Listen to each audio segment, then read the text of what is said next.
Welcome to online platform. आज हम पढ़ने वाले हैं प्लांट पैथोलॉजी। तो प्लांट पैथोलॉजी होती क्या है, ठीक है, इसका अपन थोड़ा बेसिक देखेंगे कि बेसिक में प्लांट पैथोलॉजी होती क्या है। ठीक है, अपन को डायरेक्ट डिजीजेस नहीं पढ़नी, उससे पहले अपन थोड़ा बेस क्लियर करेंगे। ठीक है, तो आपको समस्याएं नहीं आएंगी। तो स्टार्ट करते हैं आज प्लांट पैथोलॉजी। क्या पढ़ेंगे दोस्तों? Plant pathology. प्लांट पैथोलॉजी, जो प्लांट पैथोलॉजी है इसे बोला जाता है फाइटोपैथोलॉजी। इसका अन्य नाम क्या है दोस्तों? इसे बोला जाता है फाइटोपैथोलॉजी। फाइटोपैथोलॉजी, ठीक है साथियों। क्या बोला जाता है इसे? फाइटोपैथोलॉजी बोला जाता है। और हिंदी में क्या बोला जाता है इसको? हिंदी में बोला जाता है इसे पादप रोग विज्ञान। क्या बोला जाता है? पादप रोग विज्ञान।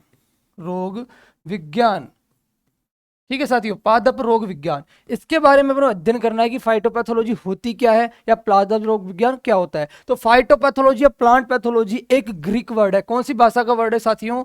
ग्रीक भाषा का वर्ड है। ठीक है, तो यहां पे लिख देंगे ग्रीक। ग्रीक भाषा का वर्ड है। ठीक है, तो ग्रीक भाषा में भी ये कौन कौन से वर्ड से मिलकर बना है, अपन को अध्ययन करना है कि ये किस किस शब्दों से मिलकर बना है। तो ठीक है, इसमें अपन देखते हैं ये 3 अलग अलग शब्दों से मिलकर बना है। फाइटोन, पहला शब्द क्या है? फाइटोन। दूसरा है पैथोज। फाइटोन, पैथोज और लोगोस। तो जिन शब्दों के बीच में लॉजी लगाता है वो सब ग्रीक होते हैं, तो ये भी एक ग्रीक वर्ड है। ठीक है, फाइटोन जो शब्द है इसका मतलब होता है प्लांट। क्या होता है इसका मतलब? प्लांट या पादप। क्या होता है इसका मतलब? प्लांट या पादप। दूसरा जो पैथोज वर्ड है इसका मतलब होता है सफरिंग। क्या होता है साथियों? सफरिंग। सफरिंग, सफरिंग को हिंदी में बोलते हैं कष्ट। क्या बोलते हैं? कष्ट। जो थर्ड, इसका जो दूसरा मतलब होता है पैथोस का दूसरा मतलब क्या होता है? एलमेंट्स। क्या होता है?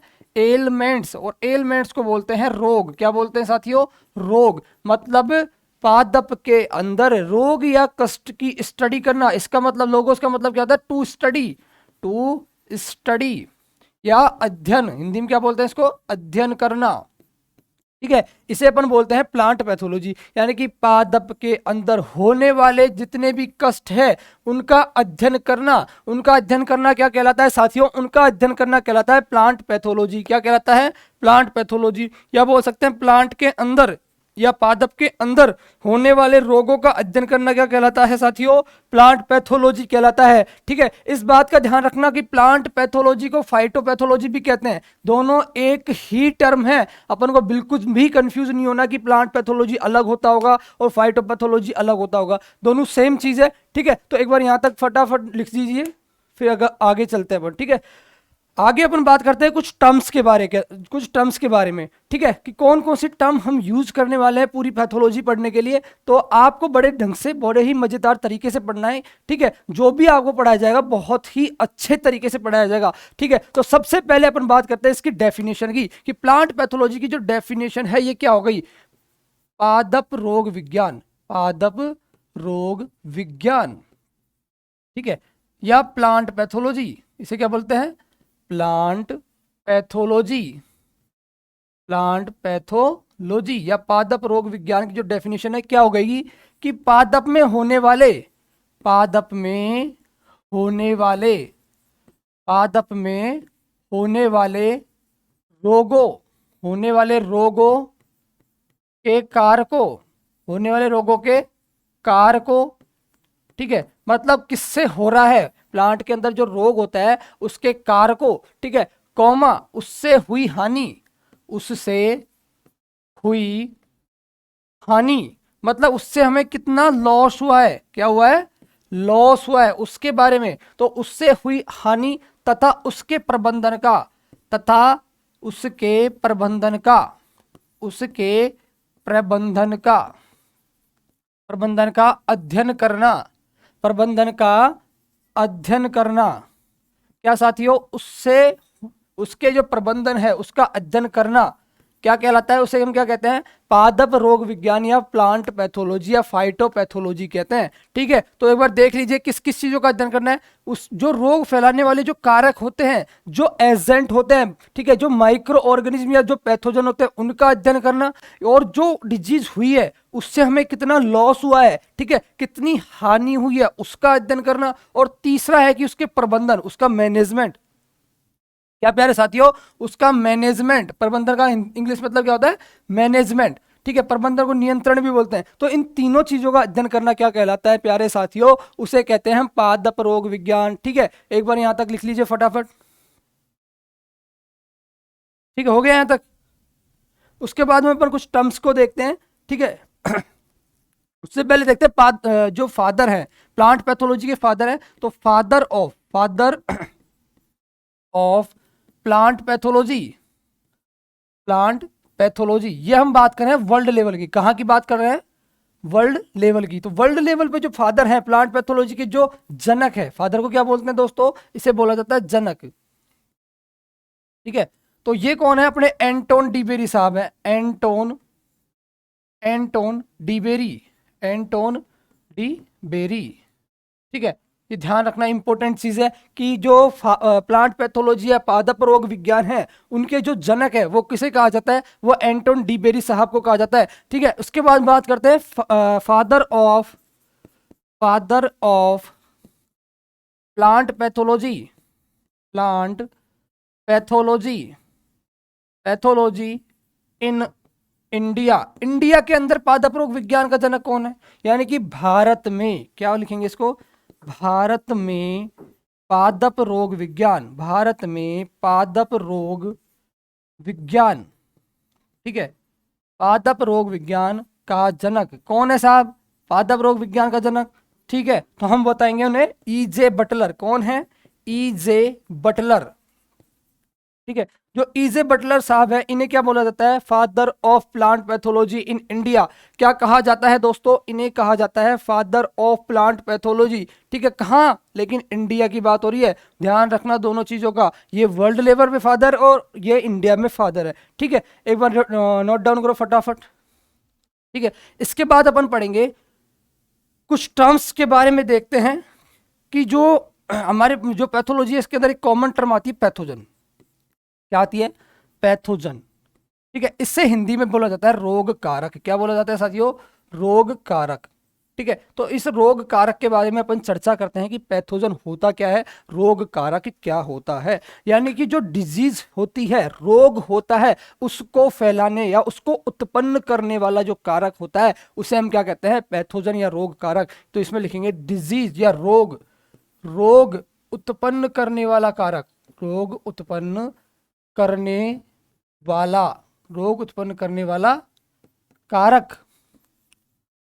उत्पन्न करने वाला कारक या जीव क्या कहलाता है साथियों? उसे हम कहेंगे पैथोजन।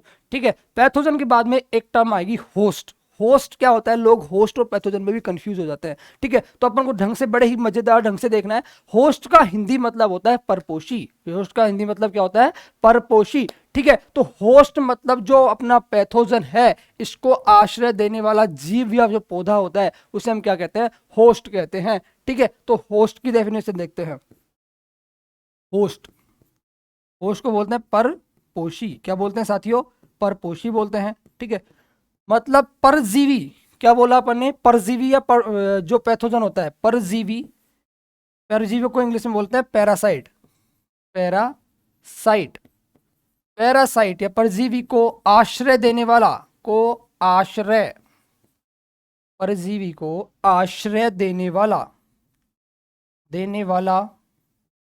जीव, परजीवी को आश्रय देने वाला जीव या जो पौधा है, उसे हम क्या कहते हैं साथियों? उसे हम कहते हैं होस्ट। क्या कहते हैं साथियों? उसे हम होस्ट कहते हैं। ठीक है, तो होस्ट हो गया परजीवी को आश्रय देने वाला। ठीक है, तो इसके लिए जो इंग्लिश वर्ड यूज किया जाता है, उसका मतलब, उसको लिखते हैं पर, इसको बोलते हैं सर्व एज होस्ट। क्या बोला जाता है इसको?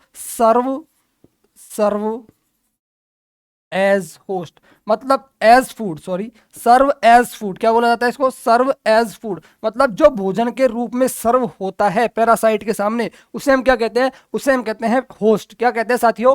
होस्ट कहते हैं। ठीक है, इसके बाद में अपन 2-3 टर्म और देखते हैं। इसके बाद में जो अगली टर्म आती है वो आती है डिजीज। क्या आती है प्यारे साथियों? डिजीज। ठीक है, डिजीज को बोलते हैं रोग। क्या बोलते हैं हिंदी में? डिजीज को रोग बोला जाता है। ठीक है, तो रोग क्या होता है ये पता होना चाहिए। हम जब प्लांट पैथोलॉजी पढ़ रहे हैं, पादप रोग विज्ञान पढ़ रहे हैं, तो रोग के बारे में तो पता होना चाहिए कि रोग होता क्या है। ठीक है, तो सबसे पहले रोग के बारे में देखते हैं। ठीक है, तो रोग जो होता है, ये होता है लिविंग। किससे? लिविंग जो ऑर्गेनिज्म होते हैं या फिर जो बायोटिक ऑर्गेनिज्म होते हैं, ठीक है, बायोटिक बायोटिक या जैविक जैविक कारकों जैविक कारकों द्वारा जैविक कारकों द्वारा प्लांट या पौधे में द्वारा पौधे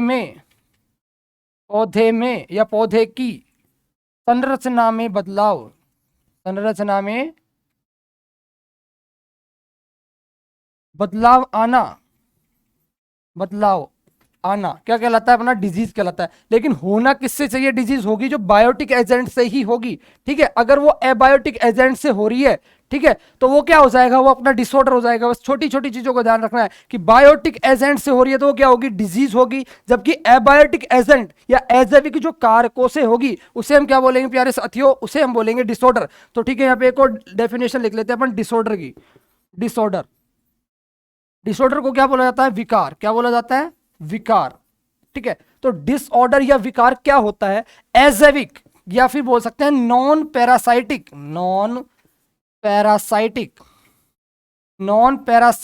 जो कारक होते हैं, नॉन पैरासाइटिक कारकों के द्वारा नॉन पैरासाइटिक कारकों के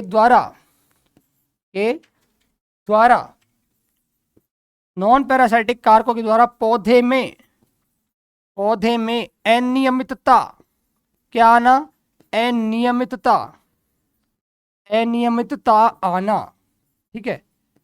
क्या कहलाता है प्यारे साथियों? वो कहलाता है विकार या डिसऑर्डर। तो डिसऑर्डर किससे होगा? नॉन पैरासाइटिक नेचर के जो जितने भी होते हैं एबायोटिक जो फैक्टर्स होते हैं उनसे होगा। वो क्या हो जाएगा? डिसऑर्डर हो जाएगा, विकार हो जाएगा। जबकि डिजीज के अंदर मैंने आपको बता दिया कि जो बायोटिक फैक्टर से होगी वो क्या होगी? डिजीज होगी, ठीक है। फिर आगे देखते हैं अपन उसके ठीक है।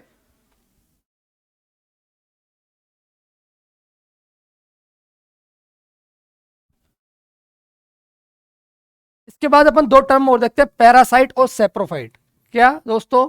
पैरासाइट और सेप्रोफाइट। तो पैरासाइट वे जीव होते हैं, इसको क्या बोलते हैं? परजीवी। क्या बोलते हैं हिंदी में? परजीवी, ठीक है। पैरासाइट को क्या बोला जाता है? परजीवी बोला जाता है। तो ये वे जीव होते हैं जो दूसरे जीव की सेल के ऊपर रहते हैं तथा उनसे क्या प्राप्त करते हैं?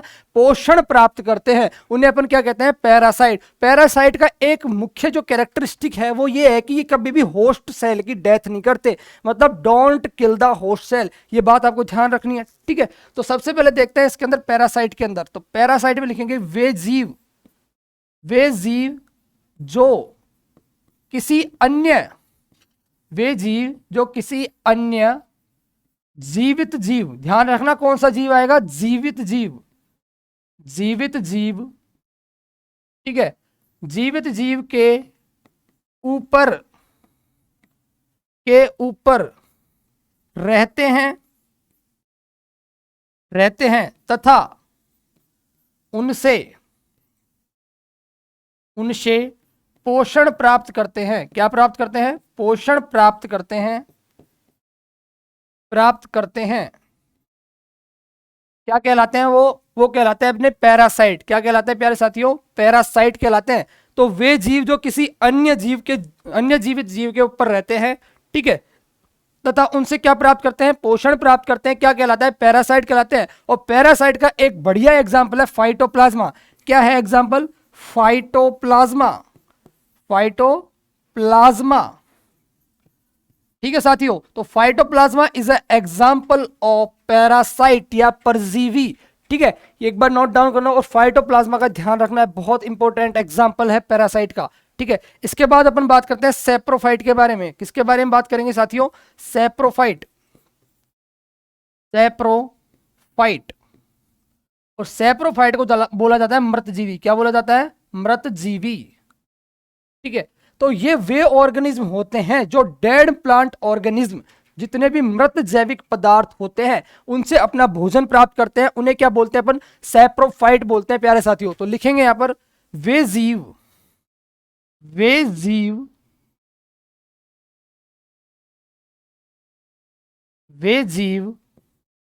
जो मृत कार्बनिक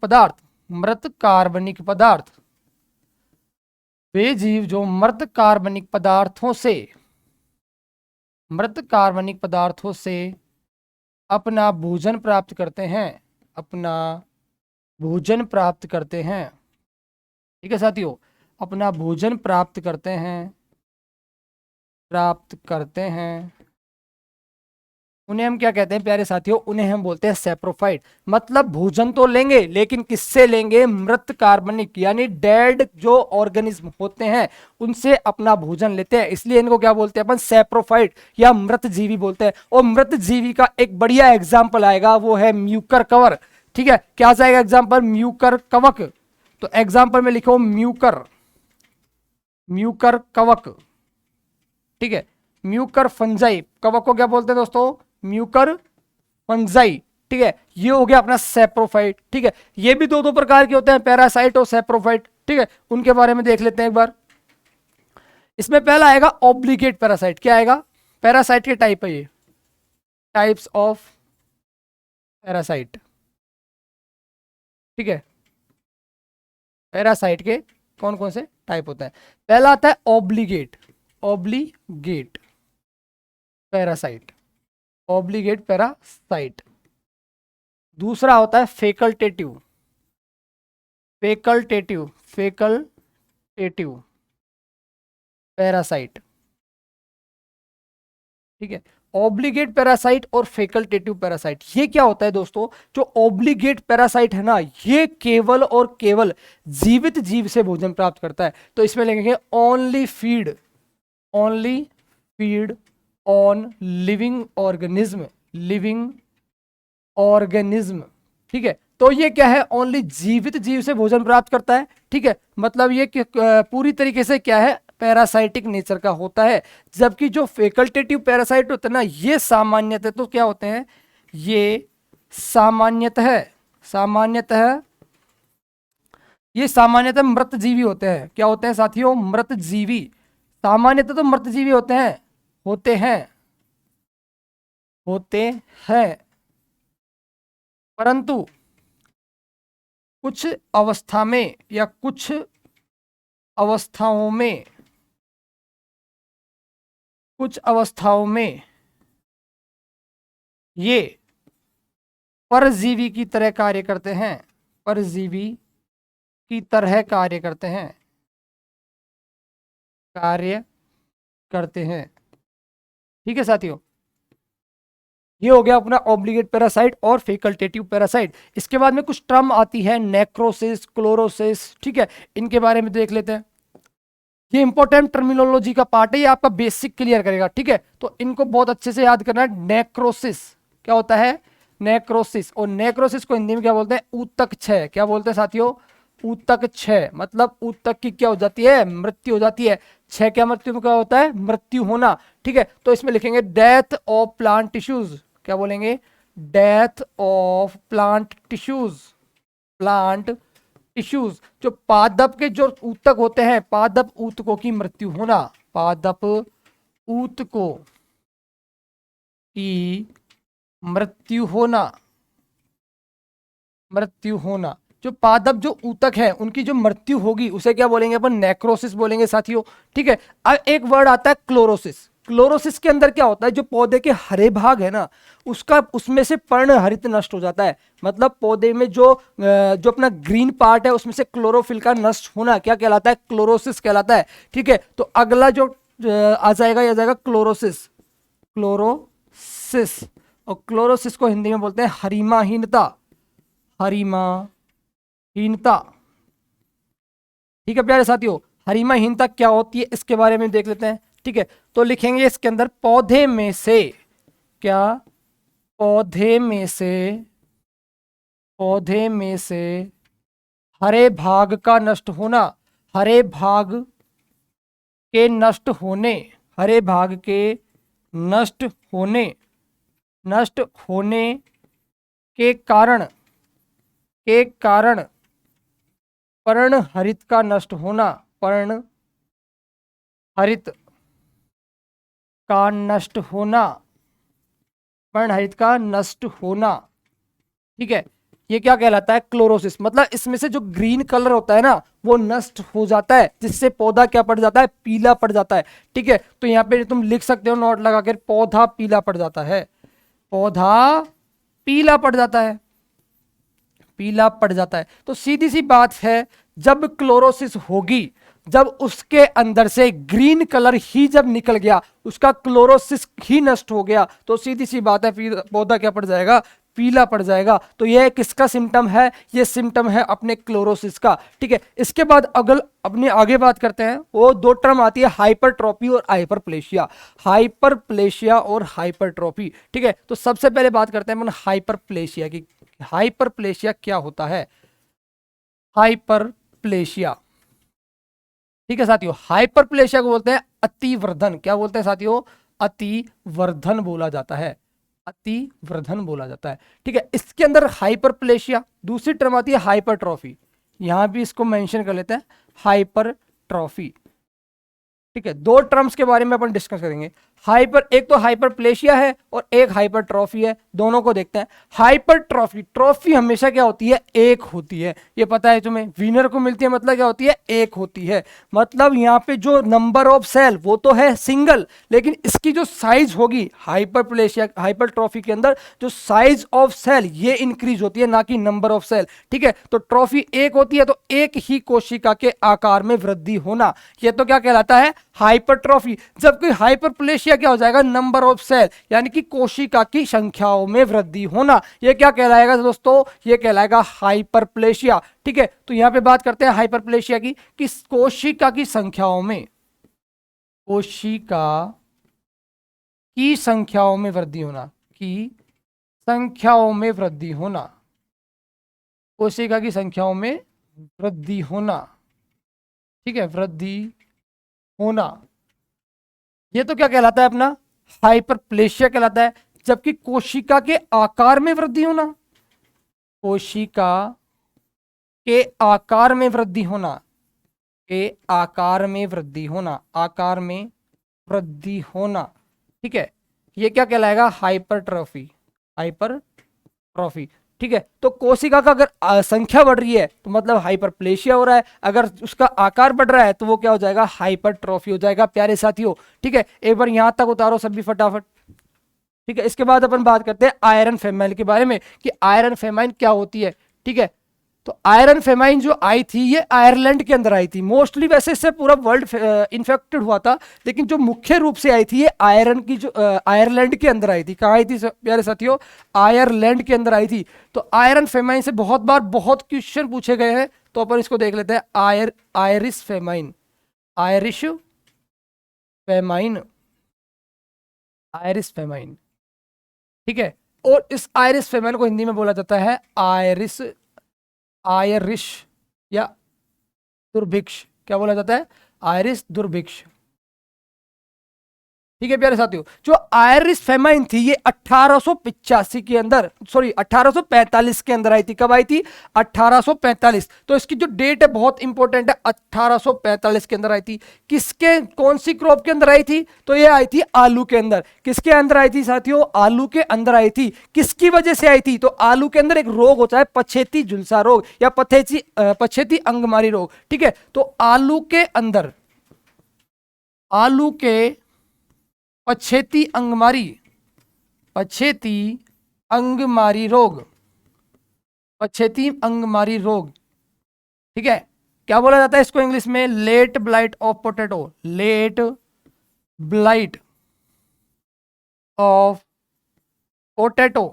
ठीक है, इसके कारण आई थी, ये किसके कारण आई थी? ये इसका क्या हो गया? कारण हो गया।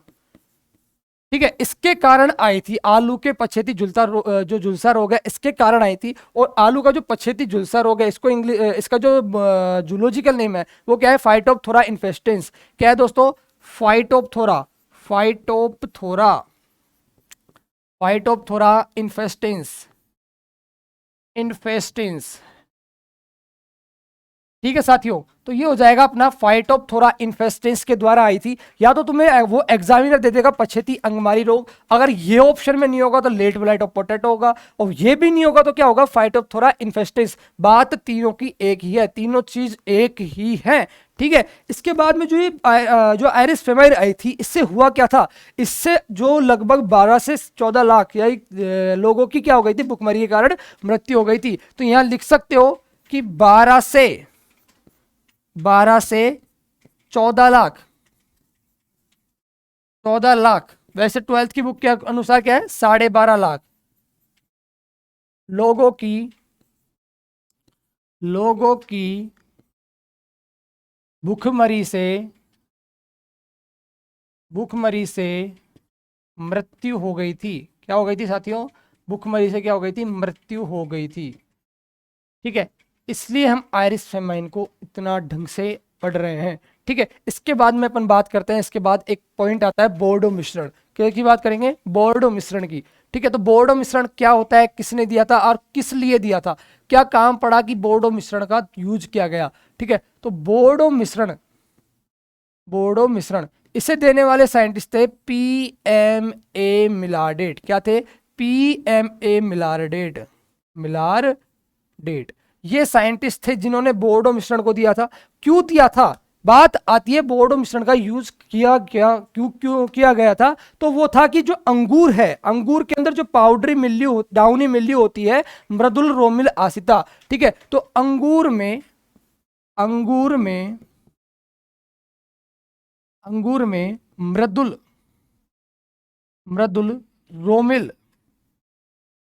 मृदुल रोमिल आसिता, इसको क्या बोलते हैं, इसको बोला जाता है डाउनी मिल्यू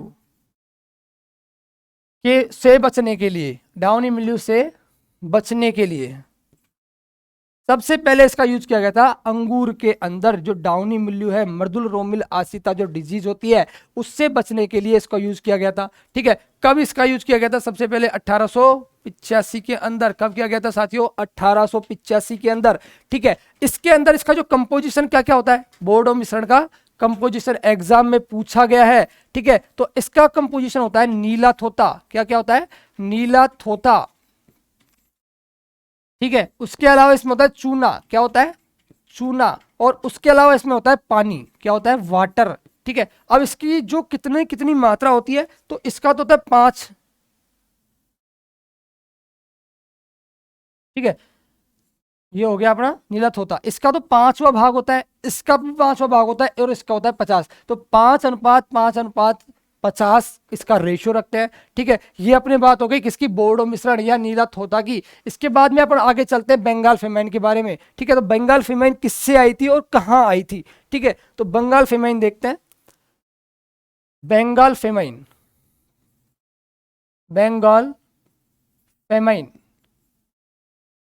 बंगाल का अकाल। क्या बोलते हैं, बंगाल का अकाल। ठीक है साथियों, बंगाल का अकाल या बंगाल फेमाइन किस वजह से आई और कौन से ईयर में आई थी। पहले तो इसका जो ईयर है बहुत इंपॉर्टेंट है, 1943। कई बार क्या होता है, हम जो आयरिश फेमाइन और बंगाल फेमाइन साथ में पढ़ते हैं, उसमें 1845 था और यहाँ 1943 आ रहा है, तो हम क्या हो जाते हैं, कंफ्यूज हो जाते हैं कि ये उसका था कि ये उसका था। या फिर एग्जाम में क्या होता है कि जो 1943 के साथ साथ 1945 भी ऑप्शन में होता है, तो हम उसमें 1945 गलती से करके आ जाते हैं। तो इन चीज़ों का ध्यान रखना है।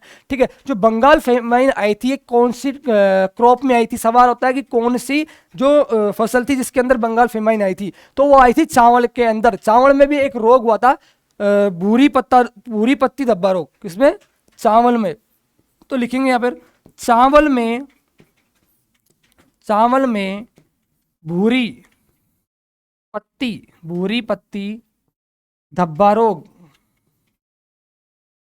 पत्ती धब्बा रोग, यानी कि ब्राउन लीफ स्पॉट। कौन सी हो जाएगी, ब्राउन लीफ स्पॉट। ठीक है, इसे डिजीज के कारण ये जो अपने चावल है, ये अपने जो राइस है, इसके अंदर क्या आई थी, बंगाल फेमाइन आई थी। और बंगाल फेमाइन से लगभग 20 लाख लोग, कितने लोग, 20 लाख लोग, 20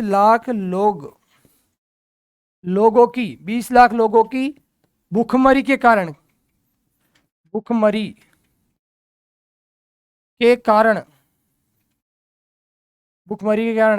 मृत्यु हो गई थी। ठीक है। तो 20 लाख लोगों की मृत्यु हो गई थी भूखमरी के कारण, किससे? बंगाल फेमाइन से। ठीक है। तो चावल के अंदर जो भूरी पत्ती धब्बा रोग है, इसके कारण होता है leaf blight of leaf spot disease. ठीक है, इसको बोलते हैं। ठीक है। इसके अलावा अपन बात करते हैं कि इसका जो बोटनिकल नेम होता है, ये क्या होता है इसका भूरी पत्ती धब्बा रोग का? इसका होता है हेलीमिंथोस्पोरियम। हेलीमिंथोस्पोरियम ओरियम ओराइजी। क्या होता है? हेलीमिंथोस्पोरियम ओराइजी। ठीक है साथियों, यहां तक एक बार उतारेंगे। इसके बाद अपन बात करते हैं कुछ फैक्ट्स के बारे में। ठीक है, वो सीधे अपन को वन लाइनर देखना है। जैसे अपने जो पहली प्रतिजैविक थी वो कब आई, ठीक है, और इनके बारे में देखना है। तो सबसे पहले अपन बात करते हैं पहली प्रतिजैविक, फर्स्ट एंटीबायोटिक।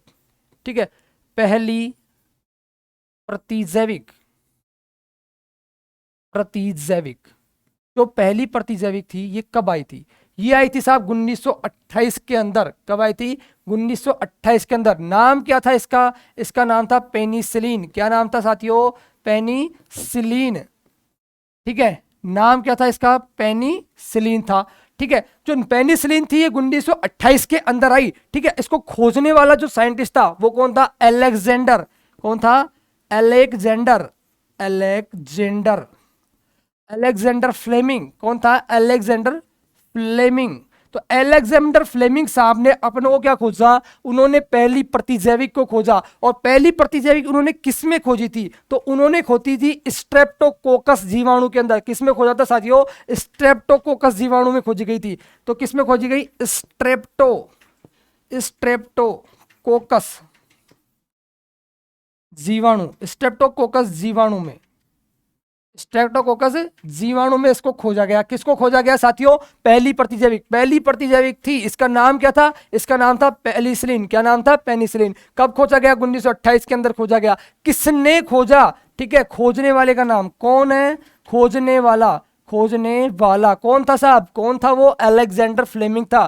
ठीक है, और किसके अंदर खोजा? ये बात भी ध्यान रखनी है, चारों पॉइंट बहुत इंपॉर्टेंट है। तो इसको खोजा गया था किसमें? स्ट्रेप्टोकोकस जीवाणु में। ठीक है, बहुत इंपॉर्टेंट चीज है, बहुत ध्यान से पढ़ना है इन चीजों को। ठीक है, यहां तक उतारो एक बार।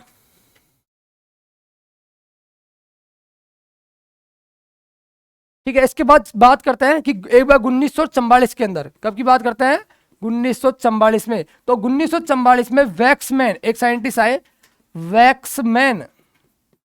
कौन है साहब?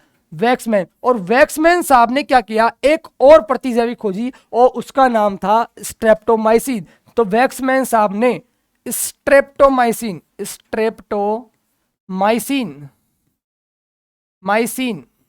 प्रतिजैविक को खोजा।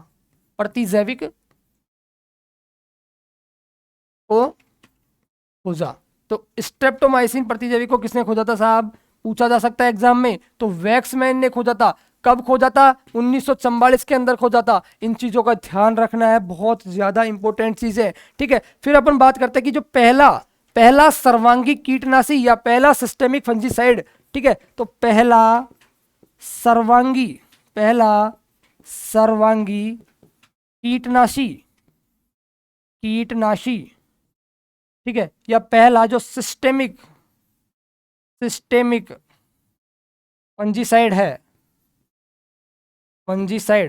पहला जो सिस्टेमिक फंजीसाइड है उसका नाम क्या है? उसका नाम है कार्बोक्सिन। क्या नाम है दोस्तों? कार्बोक्सिन। और कार्बोक्सिन का दूसरा नाम है कार्बोक्सिन। पहले तो इसको लिख लेते हैं, कार्बोक्सिन। ठीक है, और इसी का दूसरा नाम है वीटावैक्स। क्या नाम है साथियों? वीटावैक्स। ठीक है, तो इसको ध्यान रखना है कि पहला जो सर्वांगी का मतलब क्या होता है?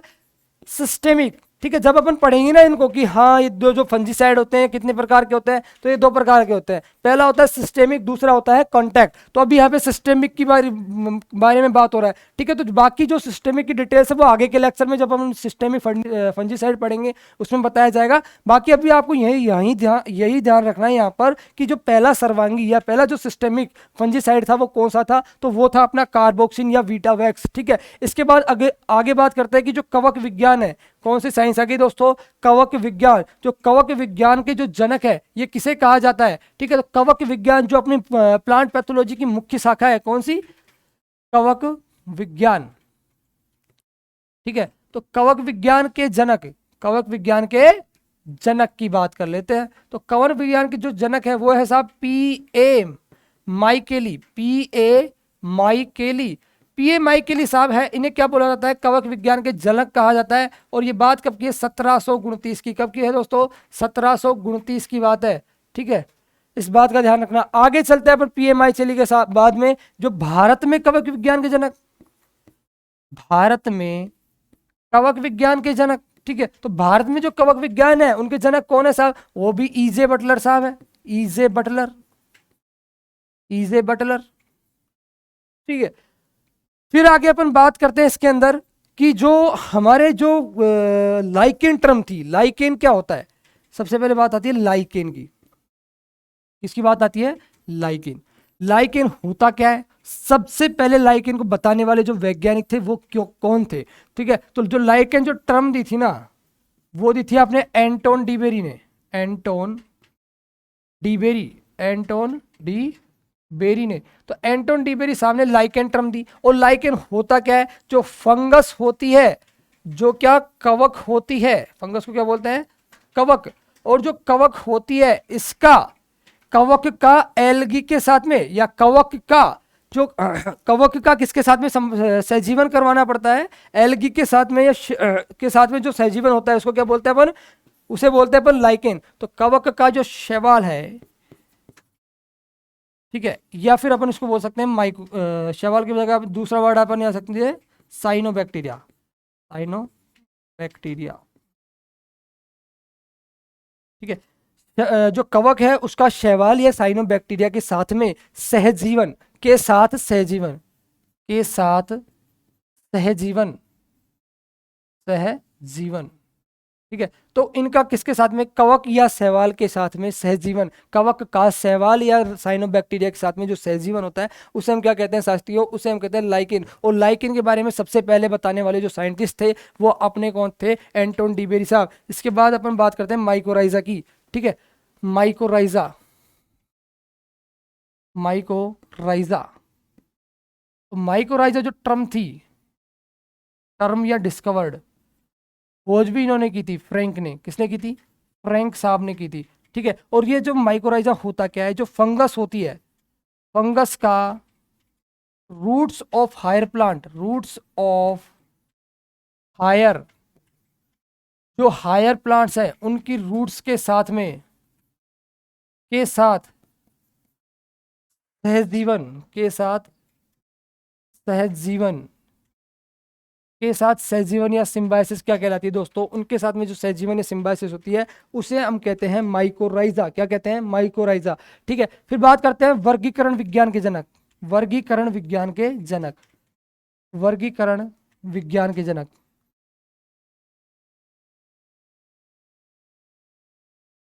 वर्गीकरण विज्ञान के जनक। तो वर्गीकरण विज्ञान के जो जनक है वो कौन है साहब, लीनियस। कौन है, लीनियस साहब। तो लीनियस को क्या कहा जाता है, वर्गीकरण विज्ञान का जनक या वर्गीकरण विज्ञान के पितामह कहा जाता है। ठीक है, उसके बाद अपन बात करते हैं जीवाणु के बारे में। किसके बारे में बात करते हैं, जीवाणु या बैक्टीरिया के बारे में बात करते हैं। ठीक है, तो जीवाणु, जीवाणु या बैक्टीरिया, इसे क्या बोला जाता है, बैक्टीरिया। तो जो जीवाणु या बैक्टीरिया, इसकी खोज तो किसने की थी, इसकी खोज करने वाले जो साइंटिस्ट थे ना वो तो थे अपने कौन, खोज करने वाले तो ल्यूवेनहोक साहब थे। कौन थे, ल्यूवेनहोक। जबकि फादर ऑफ बैक्टीरियोलॉजी यानी जीवाणु विज्ञान के जो जनक है वो है E.J. स्मिथ। कौन है साहब, स्मिथ साहब है। तो खोज तो किसने की, जीवाणु की, ल्यूवेनहोक ने की, ल्यूवेनहोक, ल्यूवेनहोक। ठीक है, कब की, 1883 के अंदर, सॉरी 1683 के अंदर की थी। ठीक है, जबकि इसके जो जनक है, जनक किसके, जीवाणु विज्ञान के जो जनक है वो है स्मिथ साहब। कौन है साहब, स्मिथ। ठीक है, तो स्मिथ को बोला जाता है जीवाणु विज्ञान के जनक या फिर फादर ऑफ बैक्टीरियोलॉजी। ठीक है, यहां तक एक बार लिख लीजिए। इसके बाद अपन बात करेंगे फर्स्ट बैक्टीरियल डिजीज, जो पहली जीवाणु जनित रोग है उसके बारे में बात कर लेते हैं। तो first bacterial disease, first bacterial disease, bacterial disease, पहली जीवाणु जनित रोग, पहला जीवाणु जनित रोग, जीवाणु जनित रोग। जो पहला जो जीवाणु जनित रोग है ना, उसको बोला जाता है fire blight of potato pear, fire blight of pear. जो नाशपाती होती है उसके अंदर एक डिजीज होती है फायर ब्लाइट। कौन सी होती है दोस्तों? Fire blight. और फायर ब्लाइट को हिंदी में बोलते हैं दंग्ध अंगमारी। क्या बोला जाता है? दंग्ध अंगमारी। तो हिंदी में भी लिख सकते हो दंग्ध अंगमारी, अंगमारी। तो दंग्ध अंगमारी जो रोग है, दंग्ध अंगमारी जो रोग है, ठीक है, ये कौन सी है? ये बैक्टीरिया जनित रोग है। ये मतलब बैक्टीरिया का पहला जो बैक्टीरियल जनित रोग है वो कौन सा है? दंग्ध अंगमारी। और इसकी खोज करने वाले जो साइंटिस्ट थे वो थे टीजे बरिल। किसने खोजा था ये पहला रोग? इसको खोजने वाला, क्या खोज, इसकी जो खोज है, डिस्कवरी थी, वो किसने की थी? टीजे बरिल ने। ठीक है, टीजे बरिल ने की थी। और कब की थी? 1878 के अंदर की थी साथियों। ठीक है, तो बहुत इंपॉर्टेंट है कि पहली बैक्टीरियल डिजीज का नाम क्या है? पहली बैक्टीरियल डिजीज है फायर ब्लाइट ऑफ पियर। ठीक है, खोजने वाला साइंटिस्ट कौन है? TJ Burrill. कब खोजा था? 1898 के 1878 के अंदर खोजा था। ठीक है, तो इन चीजों का बहुत ज्यादा ध्यान रखना है कि जीवाणु जनित रोग कौन सा है, ठीक है, कब खोजा गया था। ठीक है, तो आज के लेक्चर में इतना ही। बाकी की जो आगे की क्लास होगी उसके अंदर आपको बताया जाएगा। ठीक है, ये आपका बेसिक है, बेसिक को पढ़ना पहले बहुत ज़रूरी है। अगर हम किसी भी सब्जेक्ट को पढ़ रहे हैं तो हमारा बेसिक क्लियर होना बहुत ही ज़रूरी है। ठीक है, बाकी मिलते हैं अगली क्लास के अंदर। Thank you.